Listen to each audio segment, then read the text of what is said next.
قربانی کا گوشت بہتر یہ ہے کہ اس کے 3 حصے بنا دیے جائیں، اور کوئی بھی حصہ نہیں بناتا اگر تو بھی کوئی گناہ نہیں، بالکل گناہ نہیں ہے۔ سارا گوشت کوئی گھر رکھ لے تو بھی گناہ نہیں، سب خیرات کر دے تو بھی کوئی گناہ نہیں ہے۔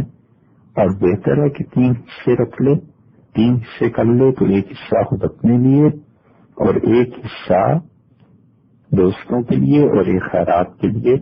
لیکن یہ بھی کوئی ایسی بات نہیں ہے کہ اس کو بالکل ماپ تول کے پاؤ ناپ کے ہی الگ کیے جائیں، کیونکہ عمومی طور پہ اگر ایسا کر دیا جائے تو یہ چیز درست ہو جاتی۔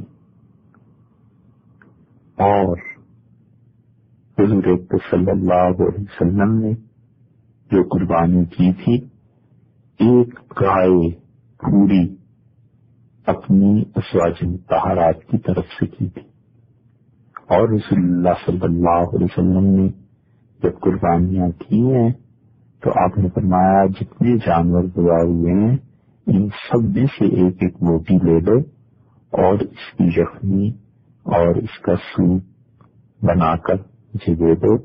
اور صحابہ کرام رضی اللہ عنہم نے ایسے ہی کیا۔ اس سے معلوم ہوتا ہے کہ قربانی کا گوشت اپنی خوشی سے کھانا، رغبت سے کھانا، اور اس خوشی کے ساتھ کہ اللہ کی راہ میں یہ قربانی کی ہے، یہ نہ صرف یہ کہ درست ہے بلکہ نبی کریم صلی اللہ علیہ وسلم نے ایسے کیا ہے۔